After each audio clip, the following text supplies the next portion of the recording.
I need to come clean with you guys. I was watching a horror movie last night and I caught myself actually cheering for when Hannibal Lecter escaped from prison to go eat more people. And like, that's probably something I should examine about myself. Or that's just saying something about the movie. These are horror movies that have you actually rooting for the killer for various different reasons, but let's dive into it. So let's start with The Fly, which is a movie that somehow makes you feel terrible for a guy who's literally vomiting on his food and watching his own body parts fall off. Jeff Goldblum plays Seth Brundle, this scientist who accidentally mixes his DNA with the housefly during an experiment. And from there, it's just downhill in the worst possible way. Now, here's the thing. Seth isn't some evil mad scientist who deserves this. He's just a dude who made one mistake. And that mistake turns him into what they call Brundlefly, which sounds cute and harmless until you see it and realize it's absolutely not cute at all. The movie spends all of this time showing you Seth slowly decomposing and turning into an insect. And you can't look away even though you really want to. There's this scene near the end where Seth, who's barely human anymore,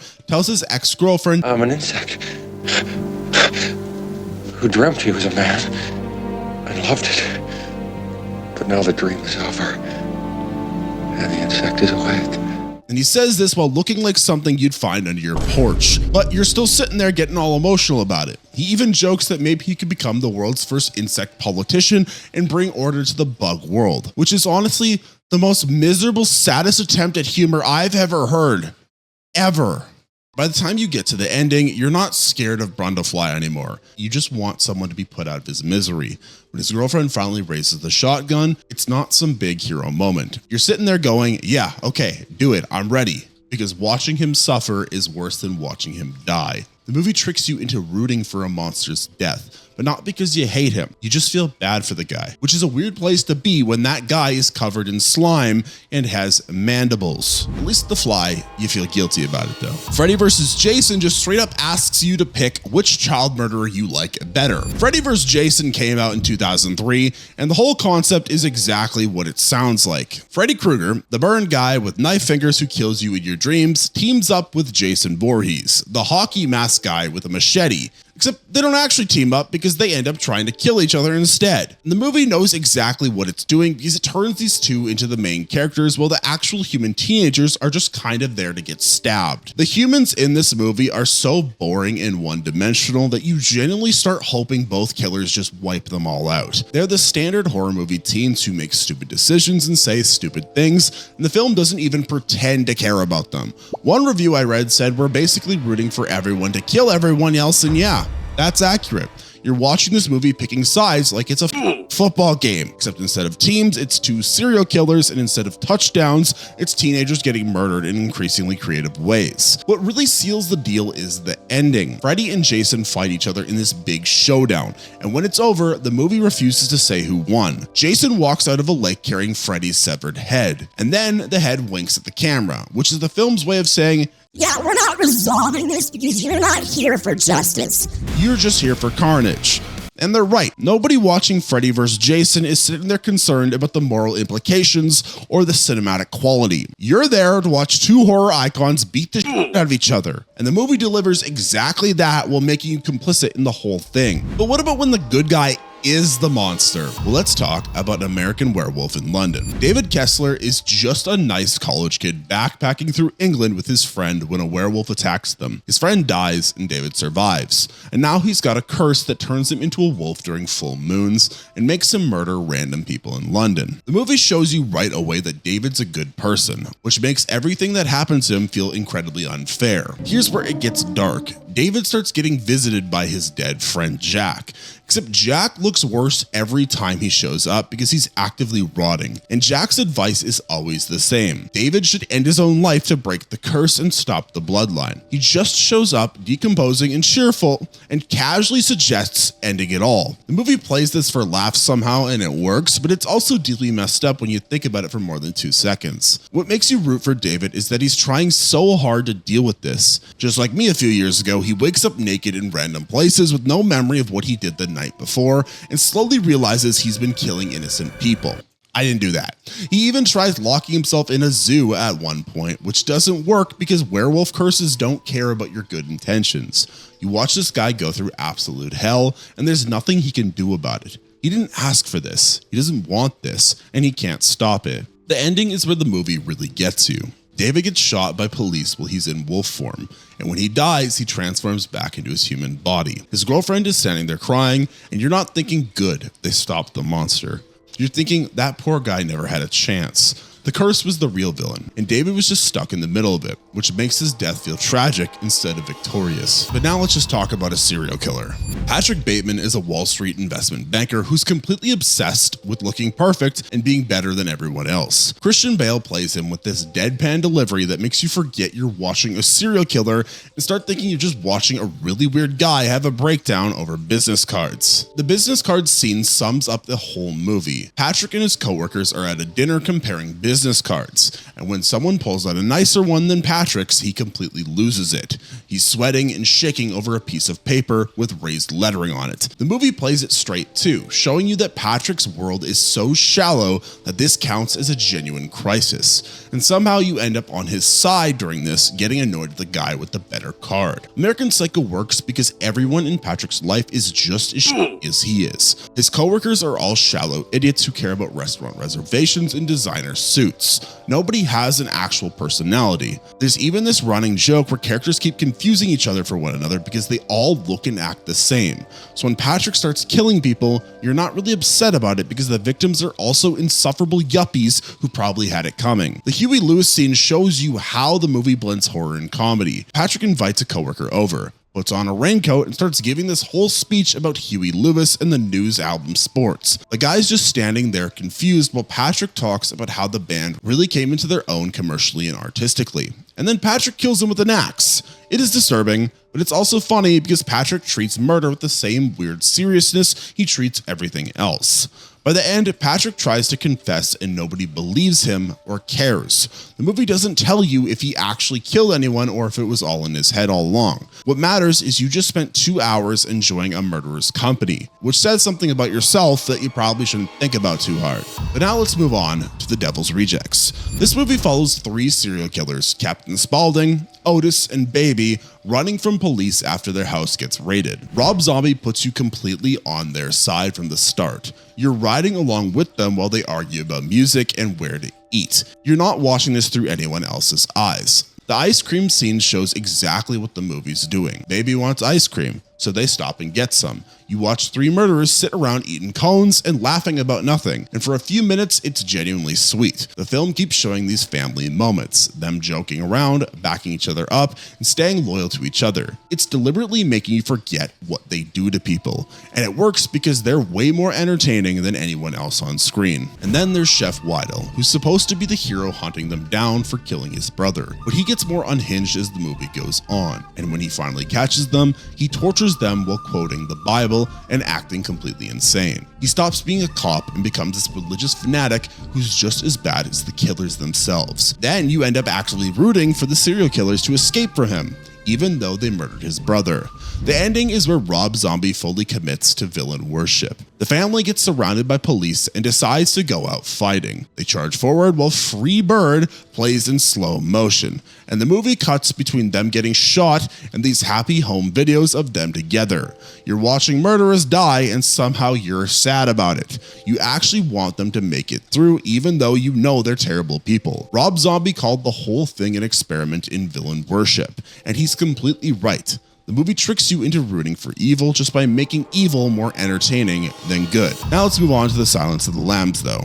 Hannibal Lecter is a cannibal serial killer locked in maximum security prison, and somehow he ends up being the most likable person in this entire movie. Anthony Hopkins plays him this calm, cultured manner where he's always in complete control of every conversation even though he's behind thick glass. He treats FBI trainee Clarice Starling with more genuine respect and understanding than literally anyone else in her life, which really makes you forget he ate his victims. The whole movie is built around Clarice visiting Hannibal to get his help catching another serial killer named Buffalo Bill. And honestly, their conversations are the best part of the film. Hannibal is smart, darkly funny, and genuinely interested in Clarice as a person. He remembers little details about her life. He gives her actual useful advice, and he never once talks down to her the way every other male authority figure does. Yeah, he's a murderer who eats people, but he's also the only character who seems to actually see Clarice as an equal human being. What really makes you root for Hannibal is that everyone else around him is either completely incompetent or actively terrible. Dr. Chilton, who runs the prison, is this sleazy guy who treats both Hannibal and Clarice like garbage. The other cops and FBI agencies are constantly condescending to Clarice, so when Hannibal escapes from prison in this incredibly brutal scene where he kills 2 guards, your first thought isn't, oh no, a dangerous criminal is loose. It's more, hell yeah, get out of there. The ending really seals the deal too.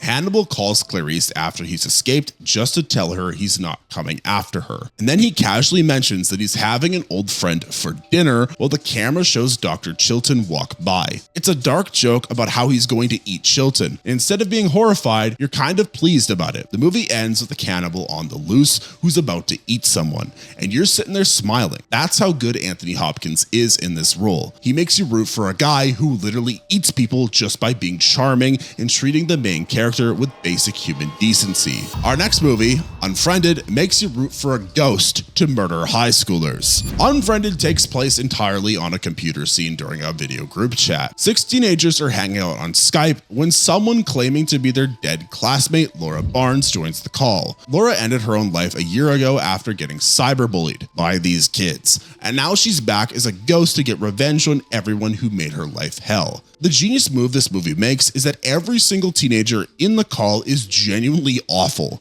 They are not innocent victims who got caught up in something scary. They're the bullies who drove Laura to do this, and as the night goes on, you find out just how terrible they all are. One leaked her best friend's drunk video to embarrass her, another slept with someone's boyfriend. They all shared the video that made Laura end her own life, and they all lied about it afterwards. What's wild is that Laura's ghost is way more sympathetic than any of the living characters. She is not randomly killing people for fun. She's specifically going after the people who tormented her, and she's making them confess their secrets before she does it.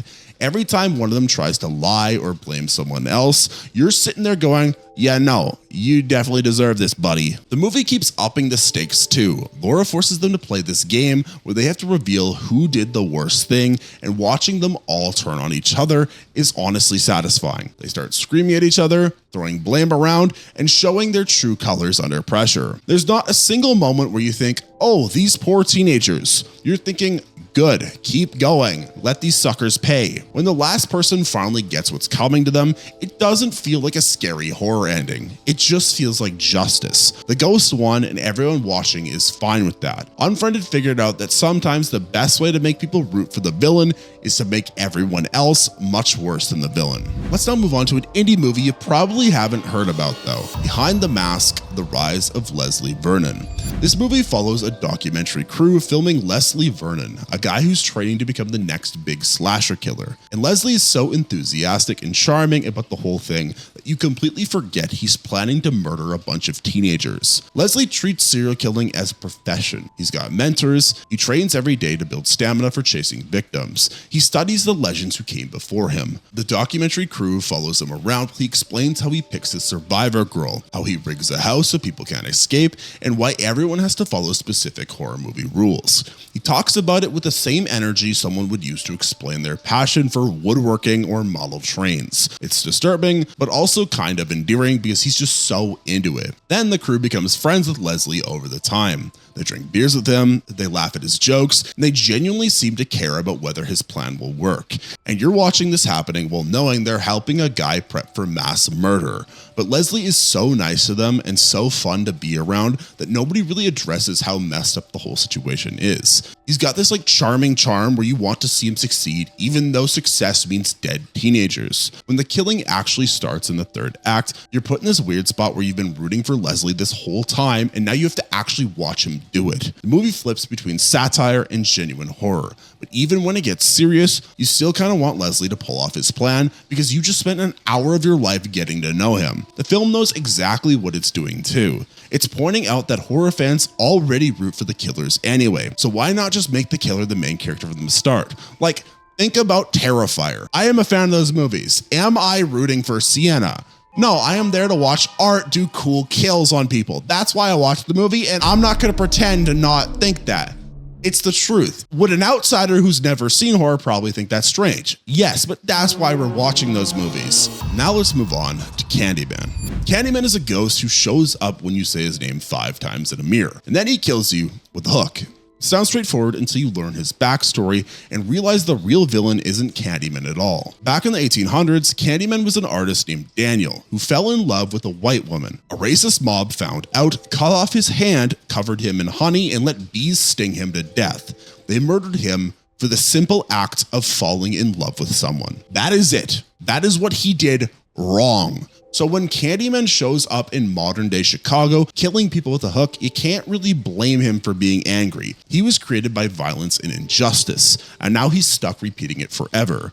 Tony Todd plays Candyman as this tragic romantic figure instead of just a monster. He's got this deep voice and he speaks in this poetic way that makes him seem almost noble. When he talks to the main character Helen, he's not just threatening her. He's trying to make her understand what it's like to be him. He wants her to be immortal with him so he's not alone anymore. It's genuinely sad when you think about it. He's trapped as this urban legend, and the only way he can exist is if people believe in him and fear him enough to keep saying his name. The people Candyman kills aren't random either. They're usually people who summoned him or people connected to the neighborhood from where his legend lives. Helen gets pulled into his world and ends up becoming part of the legend herself. When you finish watching Candyman, you don't walk away feeling scared of him. You walk away feeling sorry for him.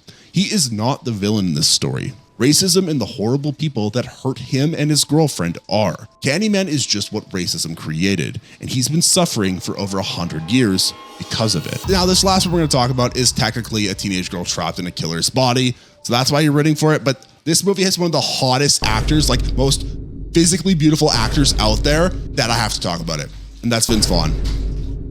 You didn't expect me to say that? Vince Vaughn is hot. I am 100% a straight man. Vince Vaughn is hot. Anyways, Freaky takes the Blissfield Butcher, this huge serial killer played by Vince Vaughn, and swaps his body with a high school girl named Millie. One night, the Butcher stabs Millie with this cursed dagger, and they wake up the next morning in each other's bodies. So now you've got a 6'5" murderer with Millie's brain inside, and a tiny teenage girl with the Butcher's brain inside. The movie knows exactly how dumb this sounds and just runs with it. Vince Vaughn spends the whole film acting like a scared teenage girl stuck in a serial killer's body, and it's honestly impressive. He's doing the voice, the mannerisms, the panic energy of someone who just woke up in the wrong body and doesn't know what to do about it. You're watching this massive, intimidating guy cry and worry about his crush and try to convince his friends he's actually Millie, and it works. You completely forget you're looking at the scariest slasher in town because Vaughn sells the performance so well. The movie cheats though. It's not really making you root for the villain. It's making you root for a victim who happens to look scary now. When Millie in Butcher body shows up on screen, you're not thinking, oh no, it's the killer. You're thinking, there's Millie. I hope she's okay. Meanwhile, Catherine Newton is playing the actual Butcher trapped in Millie's body, and she's cold and efficient and genuinely terrifying. The contrast makes it obvious for who you're supposed to root for. By the end, they swap back and everything returns to normal. But for most of the movie, you're actively cheering for the serial killer's physical form to win. Freaky figured out the easiest way to make you root for a villain is just to put a good person inside them and call it a day. It is technically cheating, but it's also a really fun movie and it's a great watch. And I make the video, so I make the rules, so I'm including it. If you enjoyed watching this video, make sure to give it a like and comment down below which are your favorite movies I talked about today. Make sure to subscribe to the channel so you don't miss future uploads, and feel free to hit the hype button so that this video can be seen by more people just like you. And if you want to watch another one of my videos right now, you can click the video on the screen.